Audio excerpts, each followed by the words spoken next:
Hey there, Stubble came back again. Just going to try to make this quick if I can. Would like to talk about the latest interview Mark Sargent did with the 32nd degree Mason. I actually thought maybe we would hear something of value, but I'm realizing with Mark Sargent, we don't get much value anymore. Again, he put out clues, which were claims. And again, I'm from a different generation that when you make claims, clues, at some point you got to back them up. Otherwise, you're a charlatan just spouting off at the mouth. So making claims or clues about how you have NASA on the run, how there are no southern hemisphere flights, how you can't go to Antarctica, you have yet to set out to attempt to prove those claims or clues, because that's what they are. A clue is a claim. You made a claim that there are no southern hemisphere flights, but yet to book one. You claim you cannot go to Antarctica, but have yet to prove, to show yourself, get stopped on the ice plateaus. So apparently we're not going to get anything out of you.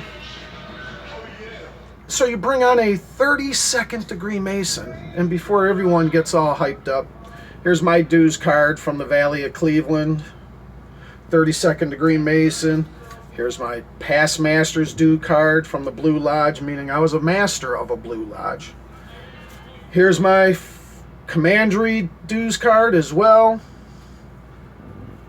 Royal Arch Masons dues card. I was past high priest of that. And then Grand Council of Royal and Select Masons of Ohio as well. I was a member of that. So I am a 32nd degree Mason, Knight Templar, also Shriner, and all that other fun stuff. I also was involved in an AMD group, which is called Allied Masonic Degrees, that most do not get involved with. So when Mark Sargent brings on a 32nd degree Mason, one would think you are getting a knowledgeable human being in the world of Freemasonry. But if I'm correct, Chad had only been in a few years at most and is a senior steward in his lodge. A senior steward in a Blue Lodge is the second lowest position anyone could have.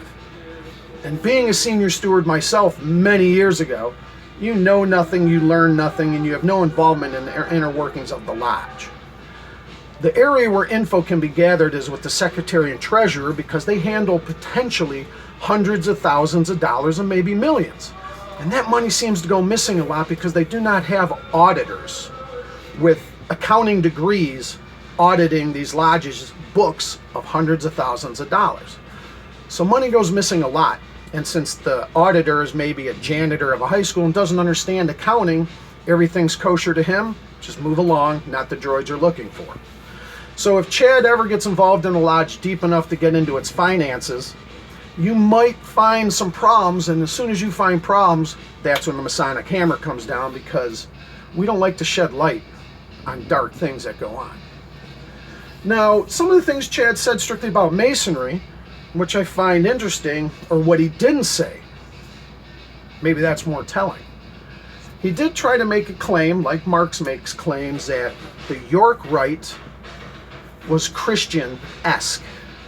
And when you culminate the York Rite degrees, you culminate that in the Knight degrees, Knights of Malta, Knights Hospitallers, and Knights of the Temple, Knight Templars. I didn't hear Chad mention that in the Templar degree, you drink blood out of the skull of John the Baptist. From my understanding of Christianity, I don't know how that fits into their spectrum. That sounds more pagan to me, drinking blood out of a skull, because that's how you culminate the Knight of the Temple degree. All the degrees before those Knight degrees in the York Rite, the 4 degrees in the York Rite, or Royal Arch degree, the 3 degrees in the Royal Select Masons degree, or Cryptic Masonry, those 7 degrees, 7, magic number again, numerology, all deal with Judaic lore, the decorating of the temple, the decorating of the Holy of Holies, the contents of the Ark of the Covenant, the real name of God, the chambers underneath King Solomon's bedroom where secrets were found, and the rebuilding of the temple was Zerubbabel being let back to Israel to start the building of the second temple. Those are your York Rite degrees. Judaic lore, and then some Christian Knight thing at the end where you drink blood out of a skull. That's pretty pagan and Judaic, not Christian. And then the Scottish Rite, again, you get your 32nd degree in one day. There's no proficiency, there's no testing to see if you have any knowledge whatsoever. They are now having one-day classes where you can become a Master Mason in one day and a 32nd degree Mason in one day. When you join Scottish Rite, you do not receive the 4th degree through the 32nd. You might receive the 4th, the 8th, the 14th, 22nd, and then the 32nd. At the end of the day, you get your little dues card that says you're a 32nd degree Mason. You're part of a valley now, but no proficiency. So this gentleman who was supposedly coming on to speak about Masonry had nothing to give. He hadn't been in long enough to know anything. That's why, of course, they're all good guys. I'm wondering why he didn't talk about the Shriners and some of the investigations going on within the Shrine. A secret group that holds their fishing trips in South America out of the Shrine are being investigated for underage child prostitution on their trips. A federal judge from Buffalo got in trouble for escorting prostitutes over the state line for their secret parties. He got arrested for that. Violation of the Mann Act, a federal judge whose job is to impose laws, enforce them, was breaking them by taking prostitutes over a state line for their secret parties. I didn't hear any of this talk. Money missing, sex, pagan rituals, drinking blood. I didn't hear any of that, Chad. Or Mark. You know, they're all just good guys. And of course, you couldn't interview someone who didn't have the military background. Chad was in the military before he joined the Masons. So I'm sure he's on the up and up. Just like everyone you've interviewed. So Chad and Mark, that was a fluff piece to make the Masons seem like they're all good guys and they do nothing. They're just hanging around and doing things. Look deep into it. See what you uncover.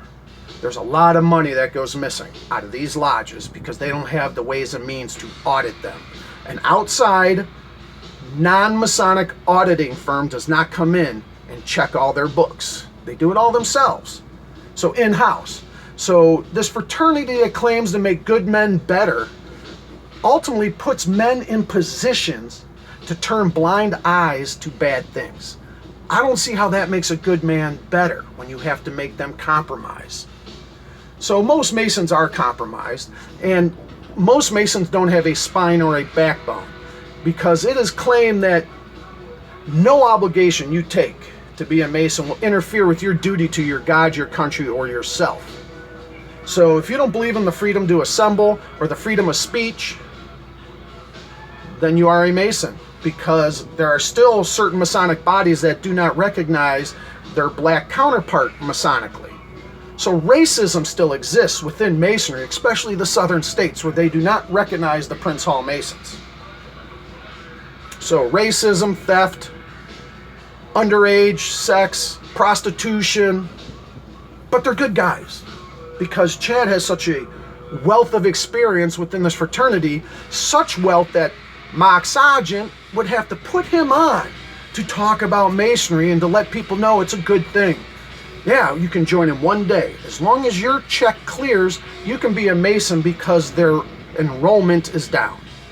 And that's why they claim to have secrets, because they're embarrassed to tell you they do nothing and have nothing.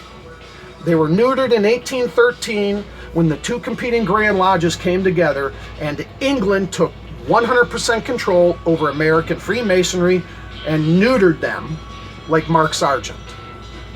So American Freemasonry since 1813 has been England ruled. Their rules and regulations come down on high to America, and all American Grand Lodges had to bend knee to English rule if they want to be Masons. So don't let any Mason in America tell you they're anything but a pawn and a stooge for England, who we supposedly fought against before. In 1812, they got to the White House and burned us down, the Brits. So think about that when you take your obligation and oath in Masonry, put your hand on that square and compass on those Bibles and take your obligations. You're not standing up for American rights, and you're bending knee to Britain. How's that feel? There'll be more later about mock Sargent and what names mean in old linguistics. But that was a bullshit piece, Sargent. Chad, you got nothing. You know nothing about Masonry, and you never will because you don't want to know.